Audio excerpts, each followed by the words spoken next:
Ella sonrió mientras hablaba, con una ligereza que parecía casi cruel, y dijo, «Si de verdad quieren estar ahí, que naden hasta la playa».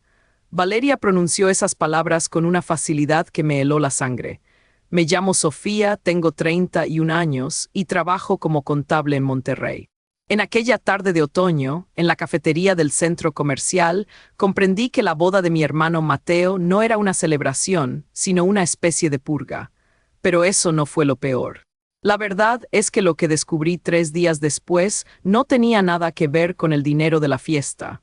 Retrocedamos 6 semanas antes de aquel café, a un martes gris de octubre en la cocina de casa de mis padres. Mi madre, Carmen, revisaba el teléfono con una paciencia que parecía infinita, mientras mi padre, Roberto, bebía su café mirando fijamente hacia la ventana con una quietud que me parecía inquietante. La noticia no llegó a través de una llamada ni una conversación tranquila, sino mediante un mensaje masivo en un grupo de WhatsApp enviado desde el teléfono de Valeria. En el texto se felicitaba a los 22 amigos y familiares más cercanos que habían sido elegidos para la ceremonia íntima en las playas de Hawái. Pero había algo que no encajaba. Los nombres de mis padres no estaban en la lista. Recuerdo haber sentado a mi madre en la mesa de la cocina mientras ella repasaba la pantalla una y otra vez, buscando nombres donde solo había espacios vacíos. Esa misma noche llamé a mi hermano Mateo. Su voz sonaba cansada, distante. Me dijo que no era para tanto, que Valeria quería algo sumamente reducido e íntimo. Pero la verdad era otra. Valeria se había dedicado a reorganizar nuestra dinámica familiar de manera casi quirúrgica, introduciéndose en cada rincón sin que nadie levantara la voz. Era una persona que sonreía mientras ejecutaba un desalojo emocional, haciendo que cada exclusión pareciera un favor o un cumplido calculado. Me pregunto, ¿es justo excluir a los seres queridos por el bien de una relación? ¿O es mejor perdonar y seguir adelante? Estas preguntas me giraban en la cabeza como un torbellino, sin encontrar una respuesta clara. Permanecí junto a mi madre mientras el aire de la cocina se volvía pesado, cargado con el olor a café frío y el silencio espeso de los agravios acumulados. Mi madre tenía las manos mojadas y yo podía sentir su angustia. Una semana después de aquello, decidí enfrentar el asunto directamente, sentada frente a Valeria en aquella pequeña cafetería iluminada por luces tenues de neón. Le pregunté con la mayor suavidad posible si todavía quedaba un pequeño espacio para mis padres. Ella ni siquiera levantó la vista de inmediato, dejando que el silencio creciera entre las tazas de cerámica antes de emitir aquella respuesta ensayada que ahora resuena en mis oídos cada vez que cierro los ojos. Fue entonces cuando soltó la frase sobre nadar hasta la playa, acompañada de esa risa limpia y hueca que terminó por quebrarlo todo. No levanté la voz, no golpeé la mesa ni armé un escándalo. Me limité a guardar silencio, a observar cómo sus dedos seguían tecleando sin una sola pizca de culpa. En los siguientes 40 minutos escuché cosas que cambiaron para siempre la forma en que veía a mi propia familia. Y lo que hice después terminaría rompiendo los cimientos de nuestra casa. Esa noche, al regresar a mi departamento en el centro de Monterrey, el sonido de mis propios tacones contra el suelo frío del pasillo resonaba, con una claridad incómoda mientras mi corazón latía acelerado en el pecho, anticipando que aquello era apenas el comienzo de algo mucho más oscuro que apenas empezaba a revelarse en las sombras. Y aún faltaba un detalle que yo no había visto. La oscuridad se cernía sobre mi hogar en Monterrey, como una sombra que se movía con total libertad entre los cajones de mi estudio. Asentí en silencio, sabiendo que discutir con Valeria era una tarea inútil, como hablarle a una pared de piedra que no escucha. «Mensaje recibido», dije en voz baja, con una entonación que ella no pudo comprender en ese momento. Pero eso no fue lo peor. Quiero ser honesta sobre lo que sucedió después, sin adornos ni dramatismos. No hubo gritos, ni ultimátums, ni portazos que hicieran temblar los vidrios. Mi familia continuó con su rutina de siempre. Mi padre se levantaba a las 6 de la mañana para ir a su oficina de contabilidad, y mi madre regaba las macetas del patio cada tarde exactamente a la misma hora, tal como lo había hecho durante los últimos 30 años de su vida. Esa es la verdadera naturaleza del dolor silencioso, que no hace ruido al entrar, no se anuncia con sirenas ni aspavientos, sino que simplemente se acomoda en las esquinas de la casa y se queda a vivir ahí para siempre, en medio de toda aquella rutina rota. Mi madre se me quedó mirando un instante con una voz tan frágil y pequeña que casi no alcancé a escucharla y me preguntó si ella había hecho algo mal, si existía alguna versión de sí misma que debiera haber sido para evitar el desprecio. Le dije que no, que ella no tenía la culpa de nada, que esto no se trataba de ella. Y aunque intenté tranquilizarla, me quedé con la duda de si realmente me creyó. Mientras tanto, los preparativos para la boda avanzaban a toda marcha en el chat familiar, sin que nadie se detuviera a pensar en los daños colaterales. Valeria publicaba videos de cuenta regresiva, sesiones de fotos en la playa y un carrete de agradecimientos donde mencionaba a todos los que habían estado cerca de ella y de Mateo durante todo ese tiempo. Mis padres, que habían pagado la carrera universitaria de Mateo, que habían firmado como avales solidarios para su primer departamento en la zona Tech, que habían viajado desde San Luis Potosí cada Navidad de su infancia para estar juntos, no aparecieron ni una sola vez en esas dedicatorias públicas. Y yo me preguntaba, ¿debemos aferrarnos a la esperanza de que todo salga bien o debemos enfrentar la realidad y cortar los lazos que nos atan a esta farsa? ¿Debemos callar y seguir adelante o debemos hablar y arriesgarnos a perderlo todo? Pero eso no era todo. Mi enojo inicial comenzó a apagarse poco a poco y empecé a observar cada movimiento, cada palabra al descuido, cada firma en los papeles que pasaban por mis manos como contable. Fue entonces cuando empecé a notar los detalles pequeños que antes se me escapaban.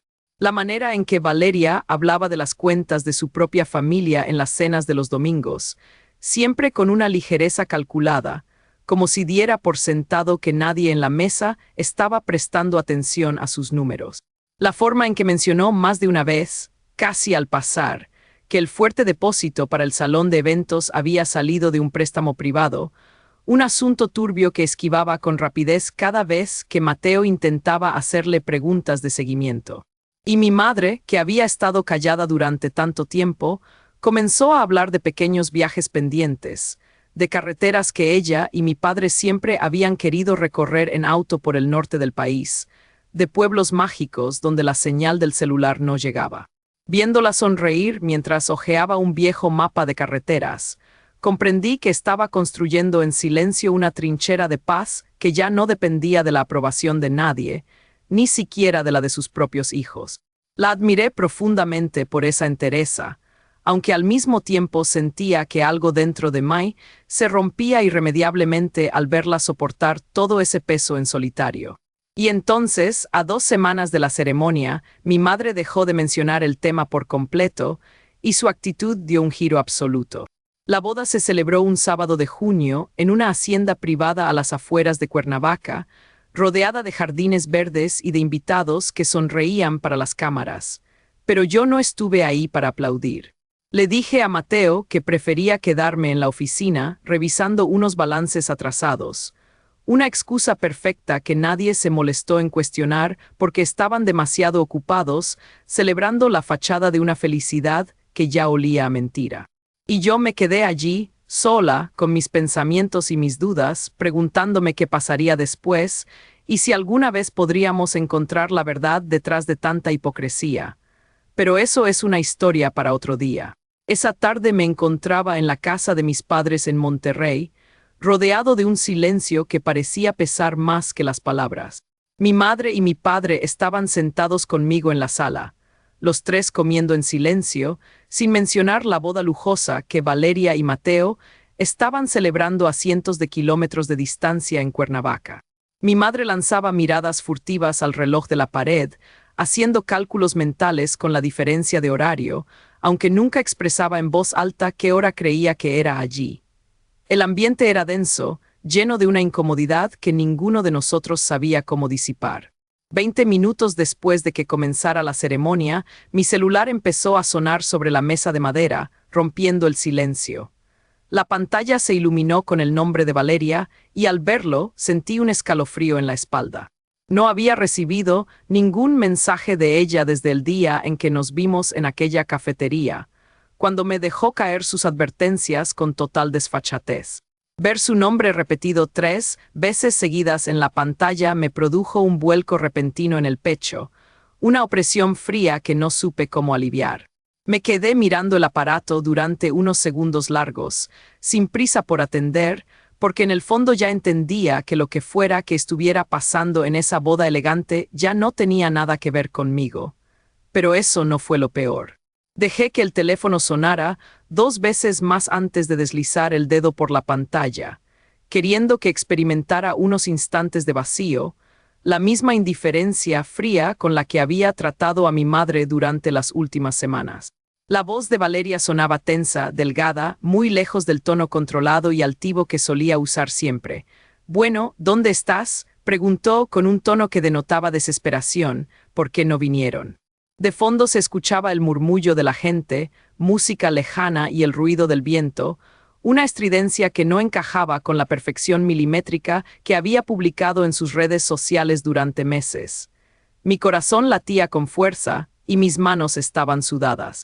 «Estoy en casa de mis padres», respondí con voz baja, midiendo cada sílaba intentando mantener la calma. «¿Por qué está tu mamá ahí?». «Pásamela de inmediato», exigió Valeria, con un tono que me heló la sangre. Levanté la vista hacia mi madre, que se había quedado completamente inmóvil con el tenedor a medio camino de la boca, y hacia mi padre, que me observaba con la misma seriedad calculadora que mantenía desde el conflicto de las semanas anteriores. Sentí un nudo en la garganta y mi respiración se volvió agitada. «¿Qué pasa, Valeria? ¿Por qué tanta prisa?», pregunté, intentando mantener la calma. Lo que me contó a continuación ya lo intuía por los fragmentos que había escuchado por descuido en las cenas familiares. Pero oírlo completo, desde la voz alterada de alguien atrapado a cientos de kilómetros, tenía un peso completamente distinto. El depósito del salón, los pasajes de avión, el banquete de lujo, absolutamente todo se había financiado mediante un préstamo bancario considerable solicitado a espaldas de todos, usando como garantía una propiedad que mi padre ni siquiera poseía en su totalidad. Resultó que la casa de mis padres en Monterrey había servido como respaldo solidario para un crédito comercial que el padre de Valeria había pedido meses atrás. Una trampa financiera tejida con mentiras y silencios que ahora comenzaba a derrumbarse por completo. Y mientras escuchaba, me di cuenta de que la situación era mucho más grave de lo que imaginaba. ¿Debemos perdonar a alguien que ha construido su felicidad sobre la ruina económica de una familia, o debemos dejar que las consecuencias de sus actos la alcancen? ¿O debemos intentar encontrar una solución que beneficie a ambas partes, o simplemente debemos cortar todo contacto y seguir adelante? Mis padres se quedaron petrificados al escuchar los detalles que dejé escapar con altavoz, y yo comprendí que la venganza no necesitaba gritos ni insultos, sino simplemente dejar que las consecuencias de sus propios actos la alcanzaran en el peor momento posible. Me quedé observando a mi madre, con los ojos anegados en lágrimas silenciosas, mientras colgaba el teléfono sin darle ninguna respuesta. Gemini me dijo algo que me hizo recordar las conversaciones que habíamos tenido en la mesa de la cocina durante las últimas semanas, mientras mi padre ordenaba los extractos bancarios con una paciencia que me parecía exasperante. Habían pasado varios años desde que Valeria y mi hermano Mateo comenzaron su noviazgo, y la familia de ella estaba atravesando una crisis financiera muy grave. Mis padres les habían extendido la mano sin dudarlo, un favor silencioso, un acto de bondad que nunca utilizaron como arma de manipulación, ni mencionaron jamás en las innumerables cenas donde Valeria presumía de una estabilidad económica que, según ella, siempre había estado ahí. Pero había una cláusula muy específica en ese préstamo, una de esas letras pequeñas que nadie lee con la atención debida. Si un pago se retrasaba, el prestamista original tenía el derecho legal de exigir la liquidación total de la deuda de manera inmediata.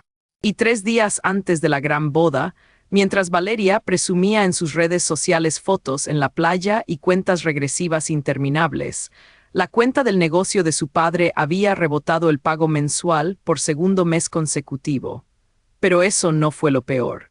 El prestamista se había comunicado directamente con mi padre esa misma tarde como una cortesía obligatoria, ya que su firma respaldaba aquel viejo préstamo.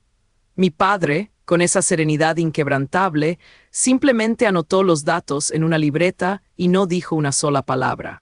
No le comentó nada a mi madre, ni mucho menos a mí, prefiriendo dejar que la verdad reposara en silencio hasta que fuera el momento exacto. Y ahora, a cientos de kilómetros de distancia, en medio de una boda lujosa, Valeria acababa de descubrir que los cimientos financieros de toda su celebración se estaban desmoronando en tiempo real. No es cierto que la mayoría de la gente cree que alguien que construye su vida sobre las mentiras merece una oportunidad para arreglar sus errores. Pero ¿deberíamos perdonar a alguien que ha engañado a los demás durante tanto tiempo, o es mejor dejar que sufra las consecuencias de sus acciones? ¿Puedes hablar con él?, me preguntó Valeria a través de la línea, con la voz notablemente quebrada. Puedes pedirle que extienda el plazo. Solo por ahora, por favor, todo el mundo está aquí y Mateo ni siquiera se imagina nada de esto. Mi corazón latía con fuerza y mis manos estaban sudadas. Miré fijamente a mi padre, quien continuaba sentado a la mesa de la cocina en Monterrey, cortando sus alimentos con la misma calma pausada de siempre, aunque en su mirada había un brillo de absoluta claridad. No era odio, sino una profunda paz mental al ver la justicia cumplirse por su propio peso. Su rostro estaba sereno, pero podía notar la tensión en sus hombros. Él te está escuchando perfectamente, le respondí con voz firme, mientras acercaba el teléfono al altavoz justo en el centro de la mesa. Del otro lado de la línea solo se escuchaba el sonido lejano del viento y el murmullo de las olas del mar, interrumpido por la voz confundida de Mateo, que preguntaba desde el fondo quién estaba al teléfono. Mi padre carraspeó suavemente, se acomodó las gafas y habló con un tono de voz sumamente calmado. Valeria, dijo mi padre con total tranquilidad. Yo firmé ese respaldo financiero como un favor para tu padre hace 2 años porque realmente necesitaban ayuda. Y lo hice pensando que un gesto de esa naturaleza no requería de aplausos ni de desplantes públicos. En ese instante recordé las veces que Valeria se había burlado de nosotros en reuniones pasadas, llamándonos provincianos anticuados. Las señales habían estado ahí todo el tiempo, desde aquella llamada que cortó de inmediato cuando entré a la sala, hasta los extractos bancarios que mi padre había comenzado a revisar minuciosamente tras notar movimientos extraños. Y aún faltaba un detalle que yo no había visto, un detalle que cambiaría todo. Mientras el silencio se prolongaba al otro lado del teléfono en la playa, mi madre se secó una lágrima y apretó mis manos con fuerza, reconociendo finalmente el error de haber callado durante tanto tiempo frente a las constantes humillaciones de nuestra propia familia política. Su mirada estaba llena de tristeza y arrepentimiento. El plan de mi padre no había sido diseñado por venganza mezquina, sino como una simple lección de dignidad que el dinero jamás podría comprar. El silencio en la habitación era palpable, y podía sentir el peso de la verdad cayendo sobre nosotros como una losa. En el salón principal del club campestre, el aroma a cera de pisos y arreglos florales demasiado caros impregnaba el aire, pero lo que realmente importaba estaba sobre la mesa de caoba, junto al pastel de bodas. Marisol sostenía la pluma de plata con una sonrisa ensayada, mientras se miraba las uñas esculpidas, y mi madre le acomodaba el velo con una ternura calculada que me producía un malestar en el estómago. Nadie alzaba la voz, porque en nuestra familia las peores crueldades siempre se cometían en voz baja, con una copa de vino en la mano y una sonrisa de cortesía ante los invitados. Me acerqué despacio, sintiendo el peso del bolso de cuero donde llevaba cada uno de los folios certificados, los extractos bancarios del banco local y el dictamen médico que el doctor Méndez había firmado apenas 24 horas antes. La tensión en mis hombros aumentaba a medida que me acercaba a la mesa. No grité en cuanto llegué, no insulté a nadie ni armé el escándalo que todos esperaban de la hija resentida.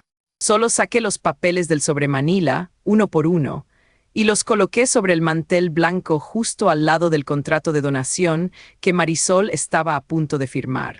Mi madre dejó caer la servilleta de lino al suelo, con los ojos abiertos de par en par, intentando recuperar el control de la escena antes de que alguien más se acercara a mirar. Pero eso no fue lo peor. ¿Qué estás haciendo aquí, Sofía? Me preguntó con esa voz cortante que había usado para gobernarnos a todos durante 3 décadas. Este es un evento privado, vete a hacer tus escenas a otra parte. La frialdad en su voz me hizo sentir un escalofrío en la espalda. No es ninguna escena, mamá, le respondí con una calma tan fría que hasta el mesero que pasaba con la charola detuvo el paso. Es la liquidación de la notaría del centro y la revocación del poder amplio que firmaron bajo engaño el mes pasado. Mi corazón latía con fuerza en mi pecho, pero intenté mantener la calma. Los invitados de las primeras mesas empezaron a murmurar, volviendo la cabeza hacia nosotros como si estuvieran viendo una obra de teatro donde nadie conocía el final. Marisol dejó caer la pluma de plata sobre la porcelana del plato y soltó una carcajada nerviosa, buscando el apoyo de mi hermano Rodrigo, quien se acercó con los nudillos blancos de tanta tensión. Y aún faltaba un detalle que yo no había visto. ¿Alguna vez has visto cómo se le cae la máscara a una persona cuando comprende que su plan perfecto se derrumbó en 10 segundos? ¿Deberíamos perdonar a aquellos que nos han engañado y traicionado, o deberíamos cortar todos los lazos con ellos y seguir adelante? La situación me hacía sentir como si estuviera caminando sobre una cuerda floja, sin saber qué pasaría a continuación. Rodrigo intentó arrebatarme los documentos de las manos, pero mi prima Lucía, que había estudiado Derecho Mercantil en la Universidad Estatal, se interpuso con el expediente notarial abierto en la página de las firmas falsificadas. Mi respiración se volvió superficial mientras esperaba la reacción de Lucía. Si tocas un solo papel de estos frente a la policía municipal que espera afuera, te aseguro que la boda de mañana se va a celebrar en la delegación, le soltó Lucía sin apartar la mirada de sus ojos. Ya hablé con el juez de guardia y el peritaje caligráfico no deja ninguna duda sobre la manipulación de la firma de mi tío. La habitación parecía haberse quedado sin aire y mi corazón latía con fuerza en mi pecho. En ese preciso instante, cuando el silencio del salón era tan espeso que se escuchaba el zumbido del aire acondicionado en la pared, la puerta lateral se abrió con un golpe seco. Mi abuelo Mateo entró caminando despacio, apoyándose en su bastón de madera oscura pero con la espalda completamente derecha, sin rastro de la debilidad fingida que nos había obligado a cuidar durante los últimos 6 meses. Miró a su esposa, luego a mi madre y finalmente a Marisol, que retrocedía despacio tropezando con las sillas de los invitados de honor. Su mirada me hizo sentir un escalofrío en la espalda y mis manos comenzaron a temblar ligeramente. Durante meses, él había permanecido encerrado en la recámara del fondo, fingiendo lagunas mentales y temblores en las manos, anotando cada retiro bancario en una libreta de pasta azul que ahora reposaba en el maletero de mi carro. La tensión en la habitación era palpable y yo podía sentir el sudor en mis palmas.